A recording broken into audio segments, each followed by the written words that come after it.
Hello students, welcome to peak. চলো start করি। আজকে আমাদের পলিটির একদম সূচনা। অনেকেই আছে যারা চাকরির পরীক্ষার জন্য প্রিপারেশন নাও এবং সেখানে পলিটি পড়তে গিয়ে অনেক রকম সমস্যার সৃষ্টি হয়। এর প্রথম এবং প্রধান কারণ হচ্ছে আমরা যখনই পলিটি পড়তে যাই ডিরেক্টলি একটা টপিক দিয়ে স্টার্ট করি, দ্যাট ইজ হিস্টোরিক্যাল ব্যাকগ্রাউন্ড, অর্থাৎ সংবিধান তৈরির প্রেক্ষাপট। কিন্তু এটা শুরু করার আগে পলিটির কিছু বেসিক জিনিস না জেনে শুরু করলে এরকম হোঁচট খাওয়াটা স্বাভাবিক। তো আমি চেষ্টা করছি পলিটি পড়ার জন্য যেগুলো জানার দরকার সেইগুলোর উপর ফোকাস করতে। সো চলো স্টার্ট করি। বেসিক কনসেপ্ট নাম দিয়ে আমরা এটা পড়বো। বেসিক কনসেপ্টের মধ্যে অনেকগুলো বিষয় রয়েছে, যার মধ্যে প্রথম যে কনসেপ্টের উপর ফোকাস করব সেটা হচ্ছে সংবিধান আর পলিটির মধ্যে ফারাক কি।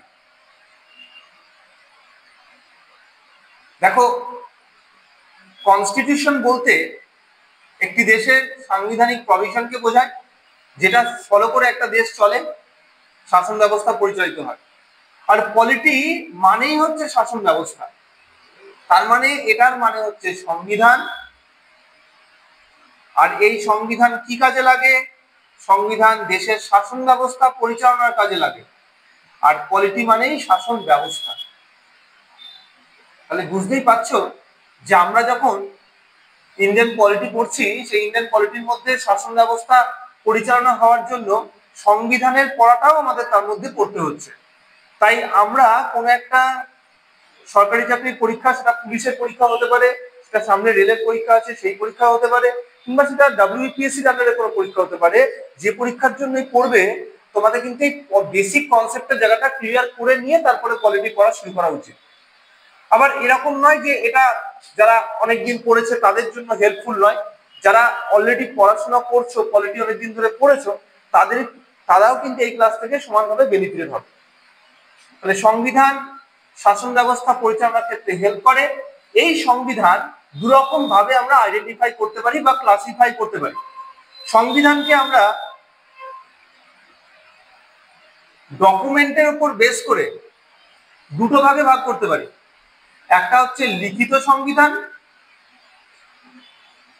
আরেকটি হচ্ছে অলিখিত সংবিধান। উদাহরণ হিসেবে আমরা লিখিত সংবিধানের উদাহরণ ভারতবর্ষকে বলতে পারি, অন্যদিকে অলিখিত সংবিধানের উদাহরণ হচ্ছে ব্রিটেন। লিখিত সংবিধান মানে জানবে একটা নির্দিষ্ট ডকুমেন্ট থাকবে এবং তার মধ্যে সুন্দর করে সবকিছু সাজানো থাকবে। যখনই কোনো একটি ডকুমেন্টের মধ্যে সুন্দর করে সবকিছু ক্লাসিফাই করা থাকে তখন তার একটা ইন্ট্রোডাকশনও থাকে। এই ইন্ট্রোডাকশনটাকে আমরা কি বলি? প্রস্তাবনা বা প্রিয়াম্বল বলে থাকি। তাই বাই ডিফল্ট যে কোনো লিখিত সংবিধান মানে তার একটা প্রস্তাবনা থাকে। অন্যদিকে অলিখিত সংবিধান মানে একাধিক ডকুমেন্টের মধ্যে বিষয়টা ছড়িয়ে ছিটিয়ে আছে, আর তাই সেটা সুন্দর করে সাজানো নেই, আর তাই প্রস্তাবনা থাকাটাও সেখানে কম্পালসারি নয় বা প্রস্তাবনা থাকে না।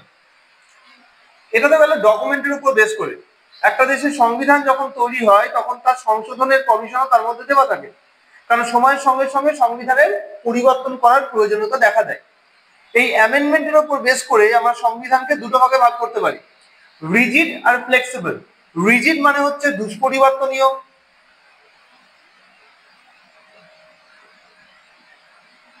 আর ফ্লেক্সিবল মানে হচ্ছে সুপরিবর্তনীয়। দুষ্পরিবর্তনীয় সংবিধান যে কোনো যুক্তরাষ্ট্র দেশে দেখতে পাওয়া যায়, তার মানে আমেরিকার সংবিধান বা সুইজারল্যান্ডের সংবিধান হলো দুষ্পরিবর্তনীয়।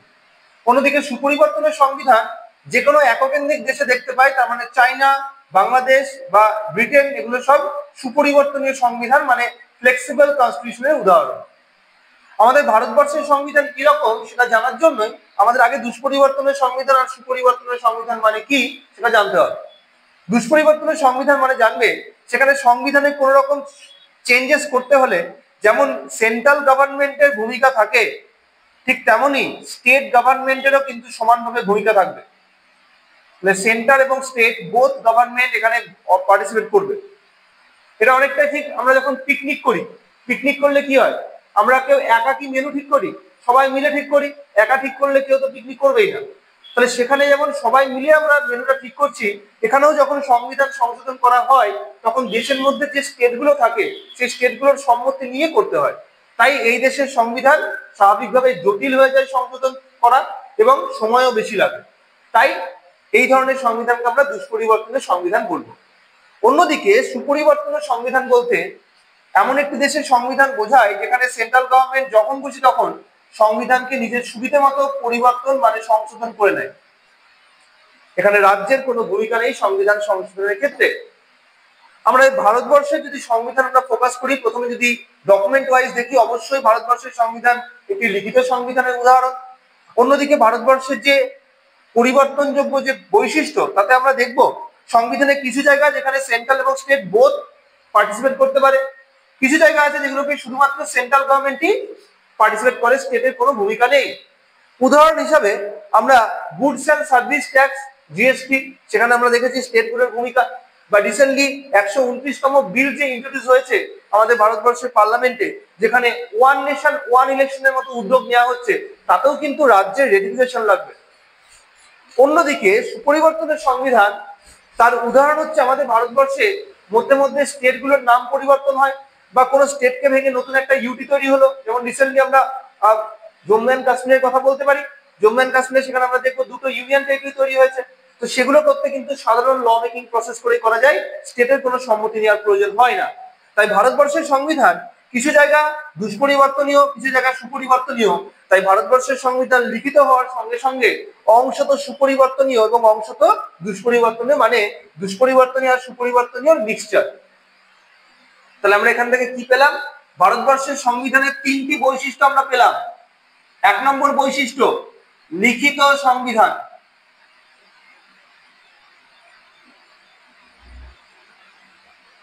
2 নম্বর বৈশিষ্ট্য, মিশ্র সংবিধান। কার মিশ্রণ? দুষ্পরিবর্তনীয় আর সুপরিবর্তনীয় মিশ্রণ। তৃতীয় বৈশিষ্ট্য হিসেবে আমরা ভারতবর্ষের ত্রিস্তরীয় পার্লামেন্টারি ব্যবস্থাকে ইন্ডিকেট করতে পারি। তোমরা জানো আমাদের ভারতবর্ষে গণতান্ত্রিক ব্যবস্থা রয়েছে, এবং একটি দেশে গণতন্ত্রকে এস্টাবলিশ করতে গেলে আইদার পরোক্ষ বা প্রত্যক্ষ পদ্ধতিতে করা যায়। এখন প্রত্যক্ষ পদ্ধতিতে ভারতবর্ষের মতো বড় কান্ট্রিতে সম্ভব নয়। তাই ভারতবর্ষের মতো বৃহৎ কান্ট্রিতে আমরা পরোক্ষ গণতান্ত্রিক ব্যবস্থা, মানে প্রতিনিধিত্বমূলক গণতান্ত্রিক ব্যবস্থা দেখতে পাই, যেখানে আমরা প্রতিনিধি নির্বাচন করে দিই, তারা আমাদের হয়ে পার্লামেন্টে গিয়ে আমাদের হয়ে আইন বানায়, এবং সেখান থেকে শাসন বিভাগের অথরিটিরা ফর্মেশন করে। তাহলে আমাদের ভারতবর্ষের মতো কান্ট্রি, সেখানে আমরা দেখতে পাই এই যে মেকানিজমটা, পরোক্ষ গণতন্ত্রের যে মেকানিজম, সেটা সংসদীয় ব্যবস্থার মাধ্যমে বাস্তবায়িত হয়েছে। তাহলে আমাদের ভারতবর্ষে শাসন ব্যবস্থা কিরকম ব্যবস্থা? সংসদীয় শাসন ব্যবস্থা।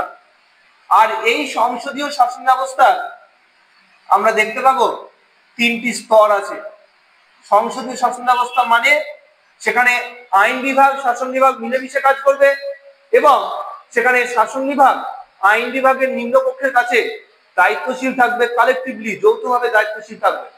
এবং আমরা দেখতে পাবো সংসদীয় শাসন ব্যবস্থার 3টি স্তর রয়েছে, অর্থাৎ আমাদের ভারতবর্ষের সংসদীয় শাসন ব্যবস্থা পঞ্চায়েত ব্যবস্থার মতোই ত্রিস্তরীয়, যেখানে আমরা দেখতে পাবো রয়েছে গভর্নমেন্ট অফ ইন্ডিয়া সেন্ট্রালে, রয়েছে স্টেট গভর্নমেন্ট স্টেট লেভেলে, আর রয়েছে local self government at the local area. তাহলে আমরা লিখে নিই ত্রিস্তরীয় ব্যবস্থার মধ্যে কি কি আছে, লিখে ফেলো তোমরা খাতাতে। গভর্নমেন্ট অফ ইন্ডিয়া সেন্ট্রাল লেভেলে, গভর্নমেন্ট অফ স্টেট হচ্ছে স্টেট লেভেলে, আর লোকাল সেলফ গভর্নমেন্ট মানে স্থানীয় স্বায়ত্তশাসন, যার মধ্যে পঞ্চায়েত ব্যবস্থা থাকে আর মিউনিসিপ্যাল ব্যবস্থা। গ্রামীণ অঞ্চল হলে এখানে পঞ্চায়েতি রাজ সিস্টেম আমরা দেখতে পাবো, আর যদি শহরাঞ্চল হয় তাহলে আমরা মিউনিসিপ্যাল সিস্টেম দেখতে পাবো। সো এই হচ্ছে আমাদের ভারতবর্ষের টোটাল সংসদীয় ব্যবস্থার 3টি স্তর। তাহলে আমরা আজকের পলিটির বেসিক কনসেপ্টের ক্লাসে আমরা সংবিধানের প্রধান প্রধান বৈশিষ্ট্য, অর্থাৎ salient feature of Indian constitution find out করব। সেই স্যালিয়েন্ট ফিচারের মধ্যে আমরা প্রথমেই দেখে নিলাম যে দেশের সংবিধান এবং দেশের শাসন ব্যবস্থা, এই দুটোর মধ্যে কি ফারাক আছে। পলিটি বলতে সংবিধানকে বোঝায় কি বোঝায় না সেটা আমরা জেনে নিলাম। তারপরে আমরা এলাম সংবিধানের ডকুমেন্টের ভিত্তিতে দুটো ভাগ, লিখিত আর অলিখিত। আমরা এলাম সংবিধানের ডকুমেন্ট অ্যামেন্ডমেন্ট কি করে হয়, সেই অ্যামেন্ডমেন্টের পদ্ধতি অনুযায়ী সংবিধানের দুটো ভাগ, সুপরিবর্তনীয় আর দুষ্পরিবর্তনীয়।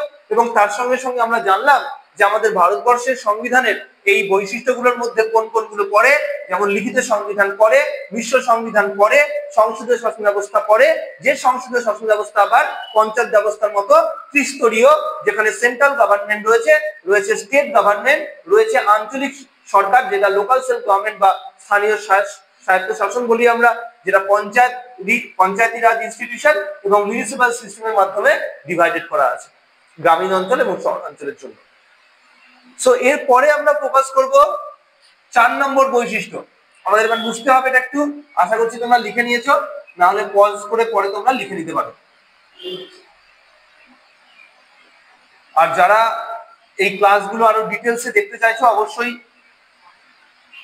রেগুলার ফলো করো, এখানে বিভিন্ন ক্লাসেস প্রোভাইড করা হয়। পিকের অনেকগুলো ব্রাঞ্চও রয়েছে, মেদিনীপুরে রয়েছে, মেচেদাতে রয়েছে, ঠিক আছে, ঝাড়গ্রামে রয়েছে। আচ্ছা, নেক্সট আমরা ফোকাস করব 4 নম্বর বৈশিষ্ট্য, যেটা বেসিক্যালি রাইটস এর বৈশিষ্ট্য, অধিকার। রাইটস বা অধিকার মানে কি? অধিকার মানে হচ্ছে basically to doing anything in a positive sense, অর্থাৎ ইতিবাচক অর্থে যা খুশি তাই করা। এখন রাইটস দু রকমের হয়, সাংবিধানিক ভাবে আমরা যদি দেখি রাইটস দুটো ভাগে ভাগ করা হয়। একটা হচ্ছে জাস্টিসেবল মানে আদালত কর্তৃক বলবৎযোগ্য, আর হয় নন জাস্টিসেবল। তোমরা এই টার্মগুলো দেখে রাখবে এবং হয়তো না বুঝেই পড়াশোনা করো। তো জাস্টিসেবল মানে মনে রাখবে আদালত কর্তৃক বলবৎযোগ্য, আর নন জাস্টিসেবল মানে হচ্ছে আদালত কর্তৃক বলবৎযোগ্য নয় এরকম। তাহলে আদালত কর্তৃক বলবৎযোগ্য জাস্টিসেবল রাইট কাকে বলা হয়? মৌলিক অধিকারগুলোকে বলা হয়। যত মৌলিক অধিকার আছে এগুলো হচ্ছে সব জাস্টিসেবল রাইটস।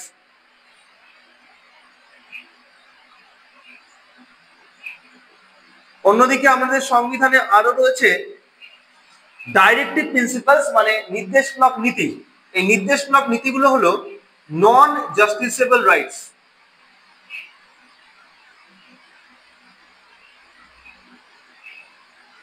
তাহলে জাস্টিসেবল এবং নন জাস্টিসেবল দু রকমের রাইটসই আমাদের সংবিধান প্রোভাইড করে।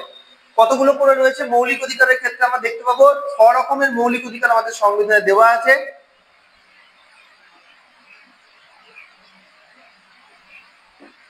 আমরা আইডেন্টিফাই করতে পারি এগুলো: সাম্যের অধিকার, স্বাধীনতার অধিকার, শোষণের বিরুদ্ধে অধিকার, ধর্মীয় স্বাধীনতার অধিকার, শিক্ষা ও সংস্কৃতির অধিকার এবং শাসনতান্ত্রিক প্রতিনিধানের অধিকার। অন্যদিকে নির্দেশমূলক নীতিগুলোকে আমরা 3টে ক্যাটাগরিতে ভাগ করতে পারি। 3 ধরনের হয়ে থাকে: সমাজতান্ত্রিক বৈশিষ্ট্য সম্পন্ন, গান্ধীবাদী মতাদর্শের দ্বারা প্রভাবিত বৈশিষ্ট্য সম্পন্ন এবং উদারনৈতিক মতাদর্শ দ্বারা প্রভাবিত বৈশিষ্ট্য সম্পন্ন। তাহলে সমাজতান্ত্রিক, গান্ধীবাদী এবং উদারনৈতিক এই 3 রকমের নির্দেশমূলক নীতি আমাদের সংবিধানে রয়েছে। রাইটস ছাড়াও আমাদের সংবিধানে রয়েছে বেশ কিছু ডিউটি। ডিউটির ক্ষেত্রে আমরা দু রকমের ডিউটি দেখতে পাবো। একদিকে রয়েছে ডিপিএসপি, যাকে আমরা একটু আগে জানলাম নির্দেশমূলক নীতি বলে, এটাকে সংক্ষেপে ডিপিএসপি বা directive principle of state policy বলা হয়।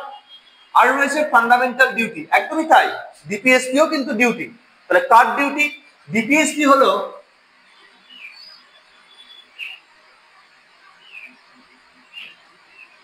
রাষ্ট্রের কর্তব্য, জনগণের জন্য রাষ্ট্রের কর্তব্য। আর ফান্ডামেন্টাল ডিউটি হচ্ছে নাগরিকের কর্তব্য। এরকম ভাবে দু রকম কর্তব্য দেওয়া আছে। এই কর্তব্যগুলো সব হলো নন জাস্টিসেবল, এগুলো আদালত কর্তৃক বলবৎযোগ্য নয়। তাহলে আমরা এখানে 4 নম্বর বৈশিষ্ট্য আইডেন্টিফাই করতে পারি যে আমাদের ভারতবর্ষে জাস্টিসেবল and non-justiciable এই টার্মটা বাংলায় লেখা খুব মুশকিল। আদালত কর্তৃক বলবৎযোগ্য বা আদালত কর্তৃক বলবৎযোগ্য নয় এরকম বলতে হবে। রাইটস অ্যান্ড ডিউটি, কোনটা জাস্টিসেবল, কোনটা জাস্টিসেবল নয়, কোনটা রাইটস, কি রকমের রাইটস, কোনটা ডিউটি, সব আমি ডিসকাস করে দিয়েছি অলরেডি।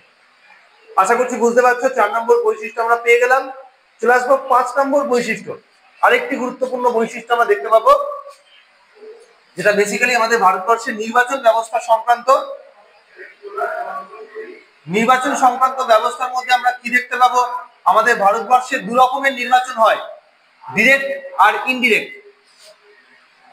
ডিরেক্ট ইলেকশনের কিছু বৈশিষ্ট্য থাকে, ইনডিরেক্ট ইলেকশনের কিছু বৈশিষ্ট্য থাকে, তো সেগুলোই আমরা আইডেন্টিফাই করব। আমি এটাও মুছে দিলাম।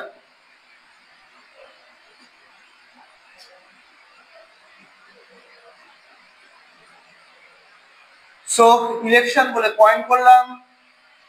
নির্বাচন ক রকমের হয়?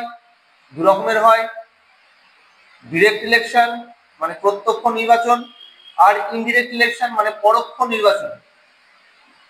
তোমরা কোন কোন ভোট দাও নিজেরা মনে করো একটু। লোকসভা ভোট দাও, বিধানসভা ভোট দাও, পঞ্চায়েতের ভোট দাও, মিউনিসিপ্যালিটির ভোট দাও, আর কর্পোরেশনের ভোট দাও। মানে এই নির্দিষ্ট ভোটগুলো হলো ডিরেক্ট ইলেকশন। এই পঞ্চায়েত, মিউনিসিপ্যালিটি, কর্পোরেশন এটাকে একসঙ্গে আমরা লোকাল সেলফ গভর্নমেন্ট বলতে পারি, ঠিক আছে। ইনডিরেক্ট ইলেকশন কোথায় হয়? প্রেসিডেন্টের নির্বাচনে হয়, ভাইস প্রেসিডেন্টের নির্বাচনে ইনডিরেক্ট ওয়েতে ভোট হয়, রাজ্যসভার ভোট ইনডিরেক্ট হয়, আর বিধান পরিষদের ভোট ইনডিরেক্ট হয়। তাহলে এই 4 রকমের নির্বাচন আমাদের ভারতবর্ষে হয় ইনডিরেক্ট ওয়েতে, অর্থাৎ পরোক্ষ নির্বাচন ব্যবস্থা ফলো হয়। মনে রাখবে ডিরেক্ট ইলেকশন হওয়া আর ইনডিরেক্ট হওয়া মানে তার সঙ্গে কিছু বৈশিষ্ট্য বাই ডিফল্ট চলে আসবে। প্রথম নির্বাচন, ডিরেক্ট নির্বাচনের যে ব্যবস্থা তার নাম হলো first past the post electoral system.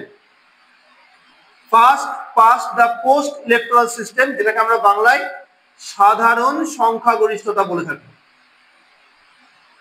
অর্থাৎ 5 জন যদি ইলেকশনে দাঁড়ায়, সব থেকে বেশি ভোট যে পাবে সে জয়লাভ করবে।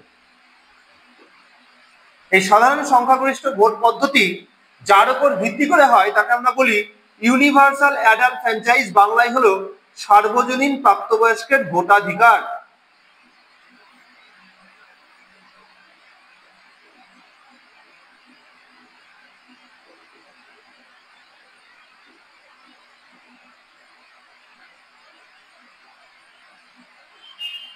অন্যদিকে ইনডিরেক্ট ওয়েতে যে ভোটগুলো হয় তার পদ্ধতির নাম হলো সিঙ্গেল ট্রান্সফারেবল ভোট সিস্টেম। এটার বাংলা হলো একক হস্তান্তরযোগ্য ভোট পদ্ধতি।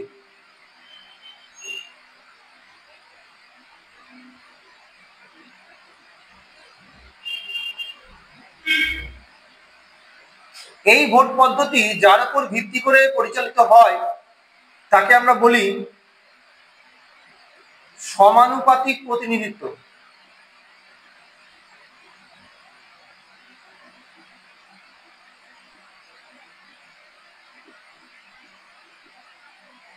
তাহলে সমানুপাতিক প্রতিনিধিত্ব ফলো করে এই নির্বাচন পরিচালিত হয়, এর উপর ভিত্তি করে নির্বাচন পরিচালিত হয়।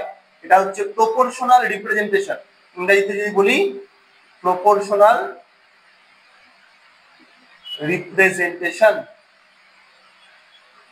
তাহলে আবার একবার চলে আসি, আমাদের ভারতবর্ষে যেগুলোতে আমরা প্রত্যক্ষভাবে ভোট দিই সেই নির্বাচন ব্যবস্থাকে আমরা সাধারণ সংখ্যাগরিষ্ঠতা পদ্ধতি বলি। এটা সার্বজনীন প্রাপ্তবয়স্কের ভোটাধিকার, অর্থাৎ 18 বছর বয়স্ক সমস্ত ভারতীয় নাগরিক তারা এই নির্বাচনগুলোতে অংশগ্রহণ করতে পারে, যেমন লোকসভা ভোট, বিধানসভা ভোট, পঞ্চায়েতের ভোট, মিউনিসিপ্যালিটি বা কর্পোরেশনের ভোট। অন্যদিকে আমাদের ইনডিরেক্ট ওয়েতে যে ভোটগুলো হয়, যেখানে আমরা ভোট দিতে পারি না, প্রেসিডেন্টের ভোটে আমরা ভোট দিই না, ভাইস প্রেসিডেন্টের ভোটে আমরা ভোট দিই না, রাজ্যসভার ভোটে আমরা ভোট দিই না, আর বিধান পরিষদের ভোটেও আমরা ভোট দিই না। যদিও বিধান পরিষদ আমাদের পশ্চিমবঙ্গে নেই, এটা বিহারে রয়েছে। আমাদের ভারতবর্ষে এই মুহূর্তে 6টি এরকম রাজ্য রয়েছে যেখানে বিধান পরিষদ বর্তমান। তাহলে এই ভোটগুলো, এই নির্বাচনগুলোতে যে ইনডিরেক্ট ওয়েতে ফলো হয় সেই পদ্ধতির নাম হলো সিঙ্গেল ট্রান্সফারেবল ভোট সিস্টেম বা একক হস্তান্তরযোগ্য ভোট পদ্ধতি। মনে রাখবে আমাদের সংবিধান তৈরিতে যে গণপরিষদ কাজ করেছিল সেই গণপরিষদেরও কিন্তু এই একক হস্তান্তরযোগ্য ভোট পদ্ধতির মাধ্যমেই তৈরি হয়েছিল।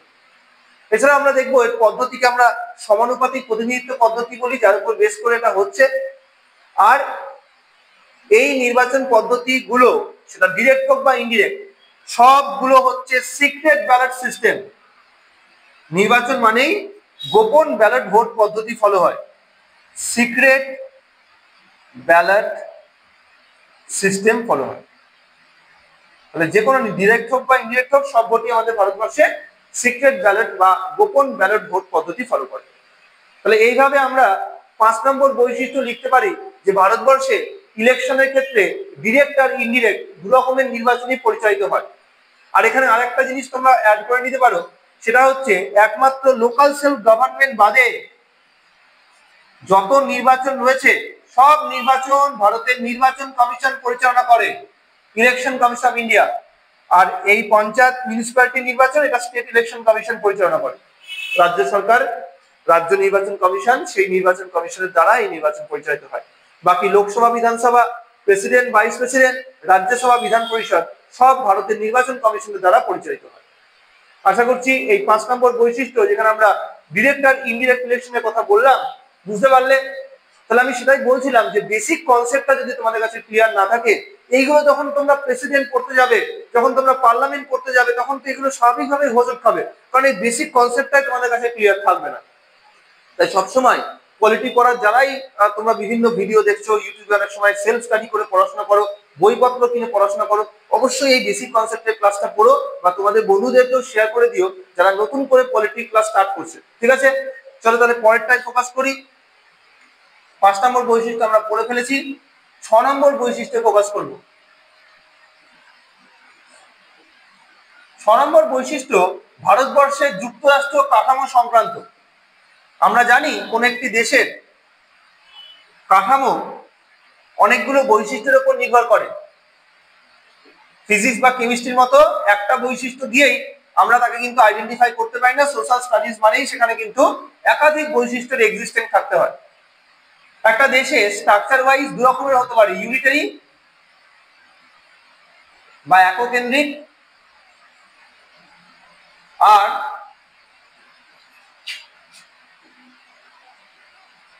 ফেডারেল বা যুক্তরাষ্ট্রীয়।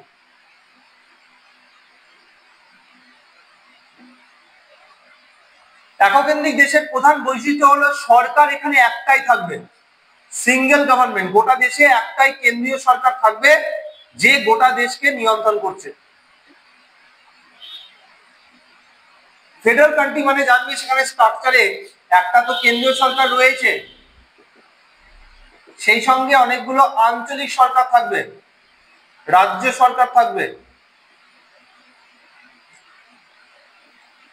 প্রত্যেকটা স্টেটে আলাদা আলাদা গভর্নমেন্ট থাকবে। কারণ আঞ্চলিক সরকার ওই অঞ্চলের মধ্যে রুলিং করছে আর কেন্দ্রীয় সরকার গোটা দেশে রুলিং করছে। তাহলে দু রকমের সরকার এখানে বাধ্যতামূলক, বলা হয় ডুয়াল গভর্নমেন্ট। এখানে যেমন সিঙ্গেল গভর্নমেন্ট, ওখানে তেমন ডুয়াল গভর্নমেন্ট। সিঙ্গেল গভর্নমেন্ট থাকার কারণে এখানে সংবিধানও সিঙ্গেলই হয়, কিন্তু ফেডারেল কান্ট্রিতে সংবিধানও দু রকমের হয়, স্টেটগুলোতে আলাদা আলাদা সংবিধান থাকে।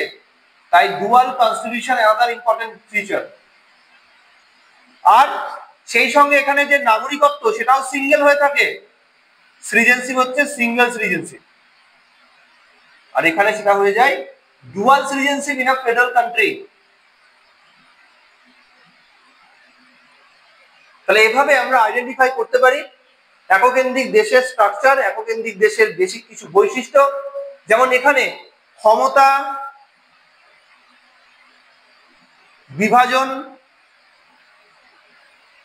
করা হয় তাদের মধ্যে, কেন্দ্র সরকার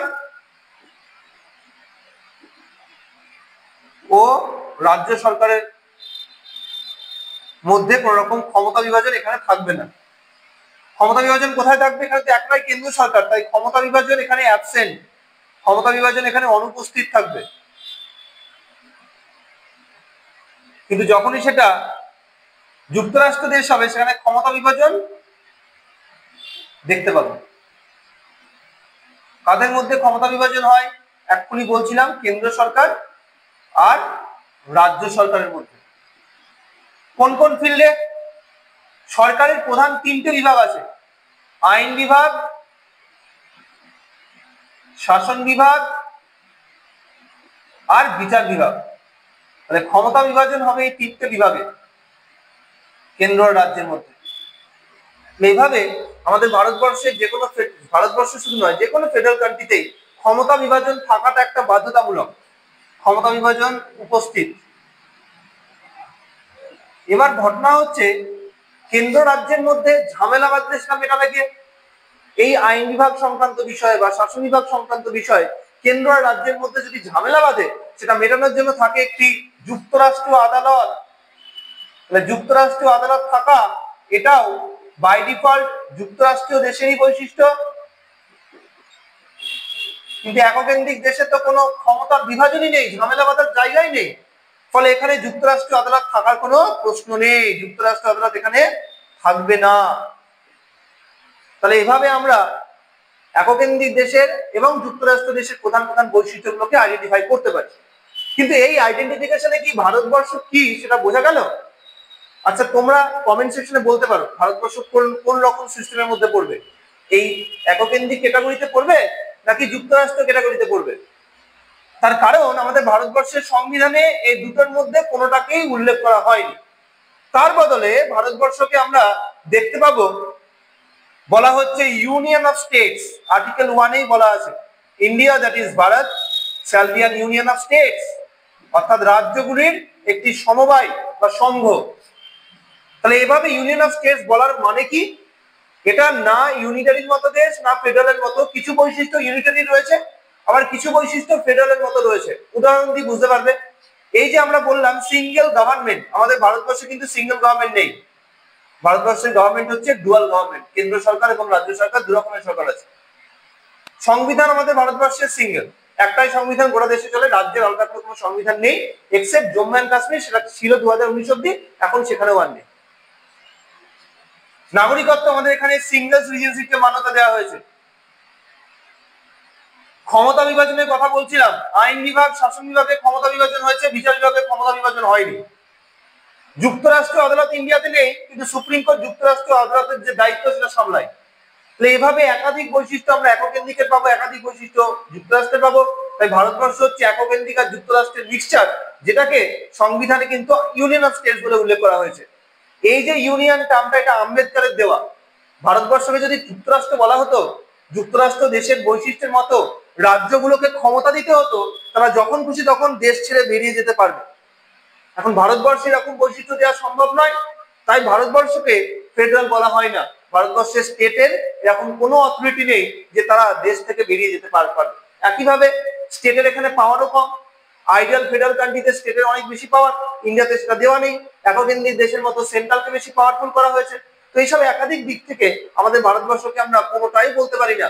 বলতে গেলে একদম সাংবিধানিক ভাবে বলতে হবে ইউনিয়ন অফ স্টেটস, বা আমরা ক্যাজুয়ালি বলতে পারি একটি আধা যুক্তরাষ্ট্রীয় দেশ, যার মধ্যে কিছু যুক্তরাষ্ট্রের বৈশিষ্ট্য আছে আর কিছু আছে এককেন্দ্রিক দেশের বৈশিষ্ট্য। তাই এটাকে আমরা, যেহেতু কানাডার সংবিধান ফলো করেছি, কানাডা হচ্ছে একটি আধা যুক্তরাষ্ট্রের দেশ, আর আমাদের ইন্ডিয়াও সেরকম ভাবে একটি আধা যুক্তরাষ্ট্রের দেশে রূপান্তরিত হয়েছে। তাহলে ষষ্ঠ ফিচার, 6 নম্বর বৈশিষ্ট্য আমরা কি লিখবো? স্যালিয়েন্ট ফিচার অফ 6 লিখবো হচ্ছে quasi federal country. India is a quasi federal country, বা আধা যুক্তরাষ্ট্রীয় দেশ। চলো এবার 7 নম্বর বৈশিষ্ট্য যাব। আশা করছি সবাই বুঝতে পারলে এককেন্দ্রিক ফেডারেল এবং ভারতবর্ষ কেন না যুক্তরাষ্ট্র না এককেন্দ্রিক, সবটা বুঝতে পেরেছো? যারা এই মুহূর্তে ক্লাসটা করছো তারা অবশ্যই চ্যানেলে নতুন হলে সাবস্ক্রাইব করে নিও, আর ভিডিও ভালো লাগলে লাইক দিতে ভুলবে না। কমেন্ট সেকশনে জানাবে আর কি কি টপিকের উপর তোমাদের ক্লাসের প্রয়োজন। পলিটির সবকিছু টপিক নিয়ে আমি তোমাদেরকে ক্লাস করাবো, যেটা তোমাদের তাড়াতাড়ি লাগবে আমাকে বলবে, আমি সেটা করিয়ে দেবো। আচ্ছা, নেক্সট আমরা যে বৈশিষ্ট্যে ফোকাস করব তা হলো আমাদের ভারতবর্ষের সংবিধানের একটি গুরুত্বপূর্ণ বৈশিষ্ট্য, that is call right to vote.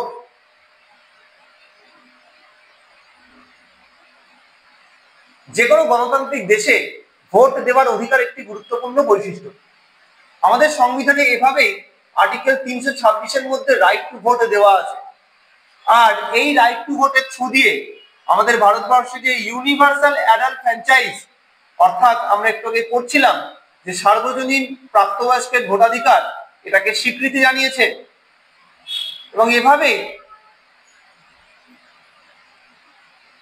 আমাদের ভারতবর্ষের সংবিধান সার্বজনীন প্রাপ্তবয়স্কের ভোটাধিকারকে স্বীকৃতি জানিয়েছে। তো এটাকে আমরা 7 নম্বর বৈশিষ্ট্য দেব, যে ভারতবর্ষে এককেন্দ্রিক এবং যুক্তরাষ্ট্রের মিক্সচার একটা দেশ, এবং সেই দেশে আমাদের ইউনিভার্সাল অ্যাডাল্ট ফ্র্যাঞ্চাইজ বা সার্বজনীন প্রাপ্তবয়স্কের ভোটাধিকারকে স্বীকৃতি জানানো হয়েছে। এর মাধ্যমে ভারতবর্ষে 18 বছর বয়স্ক প্রত্যেকটা জনগণ তারা কিন্তু লোকসভা বিধানসভার মতো ভোট, যেগুলো জেনারেল ইলেকশন বা লোকাল সেলফ গভর্নমেন্টের যে ভোট হয় পঞ্চায়েত, মিউনিসিপ্যালিটি বা কর্পোরেশন, এই ভোটগুলোতে এই ইউনিভার্সাল অ্যাডাল্ট ফ্র্যাঞ্চাইজ ফলো করা হয়, যেটাকে আমরা বলছি ডিরেক্ট ইলেকশন। আমি একটু আগে পড়িয়েছি। আচ্ছা, একটা কমেন্ট সেকশনে একটা আনসার দাও তো, এই যে 18 বছর বয়স ভোটাধিকার, এটা কত সালে হয়েছে? কারণ তার আগে কিন্তু আমাদের ভারতবর্ষের ভোটাধিকার ছিল 21 বছর। এই 21টা 18 বছর হয়েছে কত সালে এবং কোন সংবিধান সংশোধনীর মাধ্যমে? প্রচুর দেয় এক্সামে এটা কোশ্চেনটা। এটা তোমাদের হোমওয়ার্ক, কমেন্ট সেকশনে জানিও। চলে আসবো আমরা নেক্সট। পরের যে বৈশিষ্ট্য আমরা ফোকাস করবো 8 নম্বর বৈশিষ্ট্য, সেটা বেসিক্যালি আমাদের ভারতবর্ষের জুডিশিয়ারিকে নিয়ে। ইন্ডিয়ান জুডিশিয়ারি, ভারতবর্ষের বিচার ব্যবস্থা দেখতে পুরোপুরি একটি পিরামিডের মতো, যার শীর্ষ আদালত রয়েছে সুপ্রিম কোর্ট অফ ইন্ডিয়াকে বলা হয়, তার নিচে তার হাইকোর্ট রয়েছে বিভিন্ন স্টেট এবং ইউটি লেভেলে। এই হাইকোর্ট গুলো হচ্ছে স্টেট লেভেলের শীর্ষ আদালত, আর তারও নিচে রয়েছে সাবঅর্ডিনেট বিভিন্ন কোর্টগুলো, যার টপমোস্ট কোর্ট হচ্ছে ডিস্ট্রিক্ট কোর্ট, যার নিচে ক্রিমিনাল কোর্ট, সিভিল কোর্ট এগুলো রয়েছে।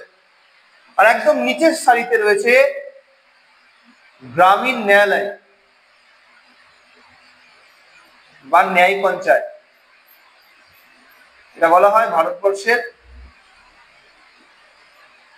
সর্বনিম্ন বিচার ব্যবস্থার ইউনিট। এই যে স্ট্রাকচারটা দেখছো, এটাকে আমরা বলি কেন্দ্রীভূত বিচার ব্যবস্থা।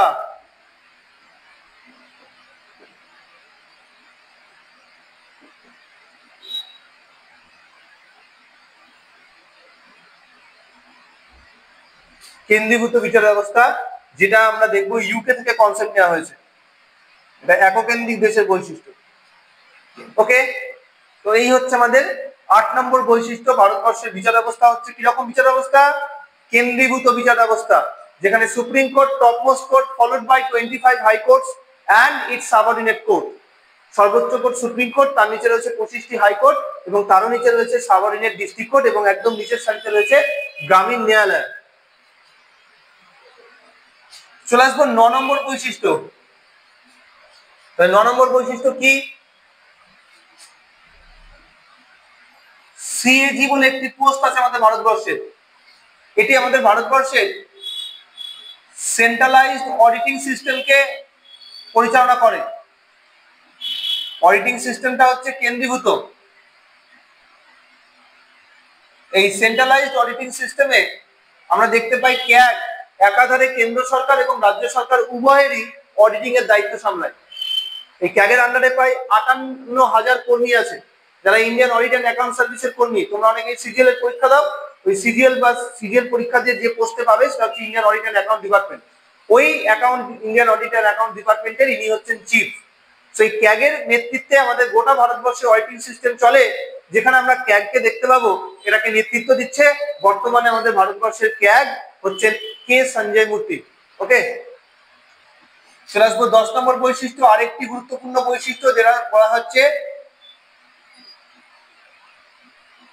Election commission of India. আমরা একটু আগে পড়ছিলাম যে ভারতবর্ষের নির্বাচন কমিশনের মাধ্যমে পুরো নির্বাচনটাকে পরিচালনা করে ভারতবর্ষের নির্বাচন কমিশন। এবং এই নির্বাচন কমিশন শুধুমাত্র সেন্ট্রাল নয়, সেন্ট্রাল এবং স্টেট উভয় ধরনের নির্বাচনগুলোকে কন্ডাক্ট করে। 11 নম্বর বৈশিষ্ট্য আমরা আইডেন্টিফাই করতে পারি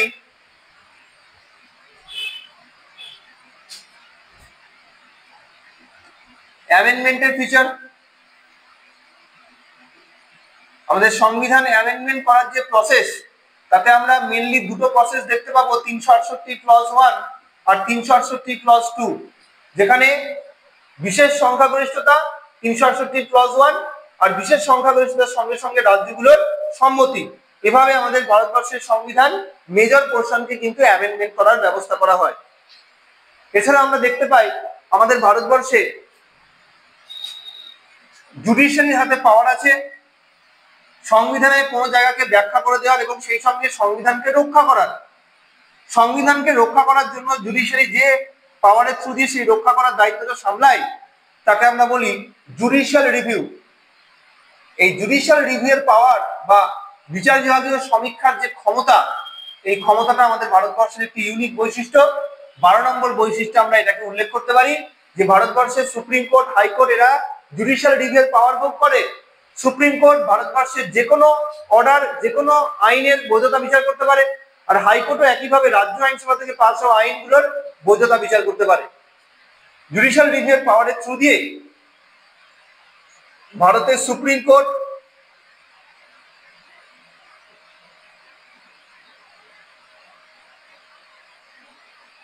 সংবিধানের রক্ষাকর্তায় পরিণত হয়েছে।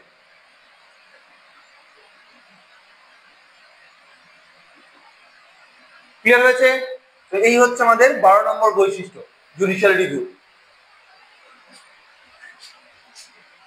নেক্সট আমরা পয়েন্ট করব আরেকটি গুরুত্বপূর্ণ বৈশিষ্ট্য, যেটা হলো আমাদের ভারতবর্ষের নির্দিষ্ট কিছু সরকারি পদ, যেগুলোকে আমরা বলি সর্বভারতীয় কৃত্তক, মানে অল ইন্ডিয়া সার্ভিস। ভারতবর্ষে এই মুহূর্তে 3টি অল ইন্ডিয়া সার্ভিস, 3 ধরনের অল ইন্ডিয়া সার্ভিস রয়েছে, আইএস, আইপিএস আর IFS. Indian administrative service, Indian police service আর ইন্ডিয়ান ফরেস্ট সার্ভিস।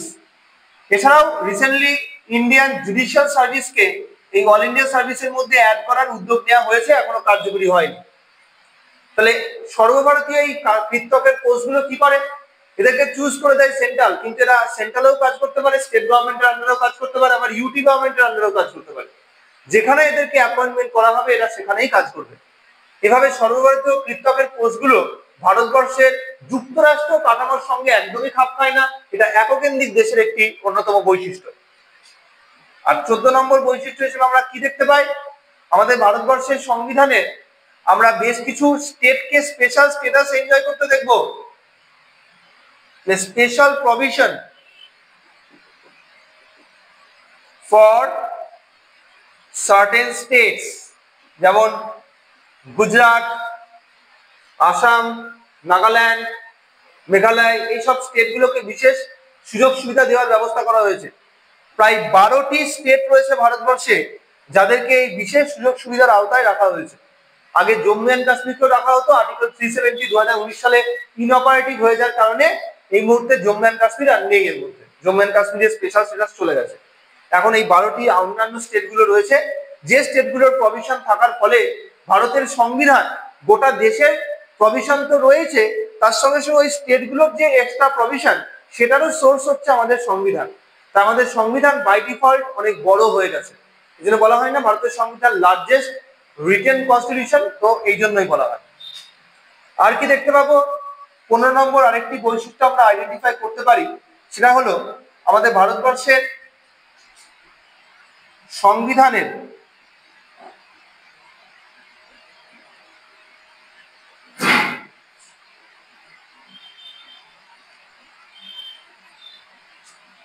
ব্যাখ্যা করতে গিয়ে জুডিশিয়ারি কি করেছে?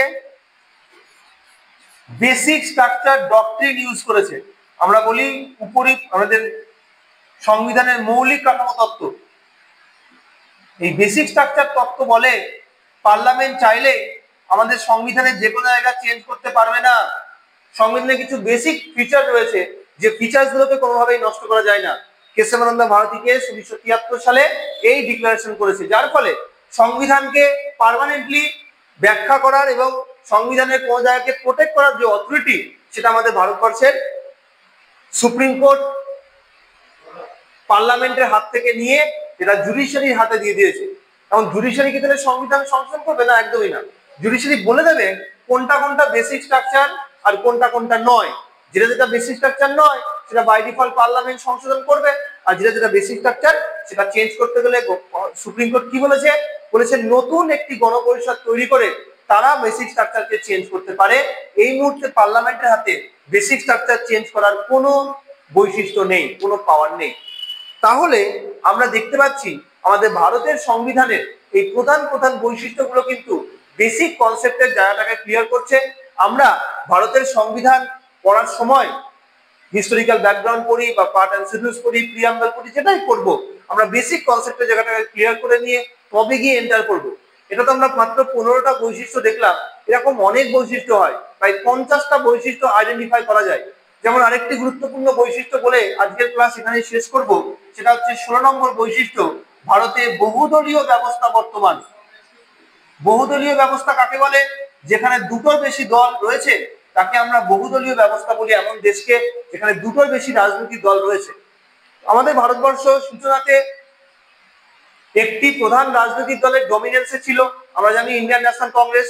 পরবর্তীকালে এই ইন্ডিয়ান ন্যাশনাল কংগ্রেসের থেকে আরো বিভিন্ন রাজনৈতিক দলের সূচনা হয় এবং সেই রাজনৈতিক দলগুলো ভারতীয় রাজনীতিতে গুরুত্বপূর্ণ ভূমিকা গ্রহণ করে। এভাবে ভারতবর্ষ এক ধাক্কায় একদলীয় থেকে পুরোপুরি বহুদলীয় রাজনৈতিক ব্যবস্থায় রূপান্তরিত হয়েছে।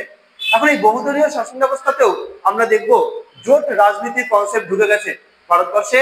2004 সাল থেকে জোট রাজনীতির ব্যবস্থা ঢুকে গেছে। আজকে 2025 সাল, প্রায় 20 বছরের বেশি সময় ধরে ভারতবর্ষে জোট রাজনীতি চলছে। এবং বলা হয়, রাষ্ট্রবিজ্ঞানে বলা হয় যে জোট রাজনীতির কনসেপ্ট যখন ঢুকে যাবে কোন একটি বহুদলীয় ব্যবস্থায়, সেখানে দুটো জোটের মধ্যে ক্ষমতার যে লড়াই সেটা লিমিটেড হয়ে যায়। দুটো জোট মানে একদিকে যদি জোট থাকে এ নামে একটা জোট, দেখা যাবে বি জোট তখন হয়ে যাবে অপোজিশন, তাহলে এরা হবে গভর্নমেন্ট, এরা হবে অপোজিশন। আবার পরের বারের নির্বাচন দেখা যাবে বি পার্টির জোটটা হয়ে যাবে রুলিং এ, গভর্নমেন্ট হয়ে যাবে, আর তখন এ পার্টির জোটটা আলাদা থাকবে না, তারাও অপোজিশন হিসেবে এক্সিস্ট করবে। তো এভাবে আমরা দেখব আমাদের ভারতবর্ষে 2004 সাল থেকে প্রথমে ইউপিএ, তারপরে ওই সময় এনডিএ অপোজিশন ছিল, তারপরে আবার ইউপিএ রুলিং এ যায়, এনডিএ অপোজিশনে থাকে, এবং তারপরে 2014 সাল থেকে নরেন্দ্র মোদীর নেতৃত্বে এনডিএ গভর্নমেন্ট ফর্ম করেছে আর ইউপিএ হয়ে গেছে অপোজিশন জোট। তো এইভাবে আমাদের ভারতবর্ষে বহুদলীয় ব্যবস্থার মধ্যে জোট রাজনীতির কনসেপ্ট ঢুকে গেছে। তোমরা কমেন্ট সেকশনে বলবে তো এই জোট রাজনীতির কনসেপ্ট কোনো বহুদলীয় ব্যবস্থায় ঢুকে গেলে সেই বহুদলীয় ব্যবস্থাকে আমরা কোন বহুদলীয় ব্যবস্থা বলতে পারি। তো এইভাবে আজকে আমরা কিন্তু কমপ্লিট করলাম এই 16টি বৈশিষ্ট্যের মধ্য দিয়ে। এরকম আরো অনেক বৈশিষ্ট্য রয়েছে, সেগুলো জানতে গেলে অবশ্যই পিকে চোখ রাখো। আমার রেগুলার ক্লাস হয়, সেই ক্লাসগুলো বিভিন্ন যে ব্রাঞ্চ রয়েছে পিকে সেখানে দেখতে পাবে, অফলাইনে জয়েন করতে পারো, বা এই অনলাইন ক্লাস যেরকম হচ্ছে এগুলো তোমরা ফলো করতে পারো। থ্যাংক ইউ, আজকের মতো এখানে কমপ্লিট করলাম। সবাই ভালো থেকো, আর আজকের ক্লাসটা কিন্তু ভালো করে মন দিয়ে পড়ো, যাতে পরের দিনে আবার যখন নতুন টপিক পড়াবো তখন সেখানে এখান থেকে অনেক প্রশ্ন আসবে। কারণ আমি আগেই বলেছি বেসিক কনসেপ্টটা হচ্ছে একদম বেসিক, একদম ধাপ, ফাউন্ডেশন বলতে পারো আমাদের পলিটি পড়ার জন্য। ওকে, চলো।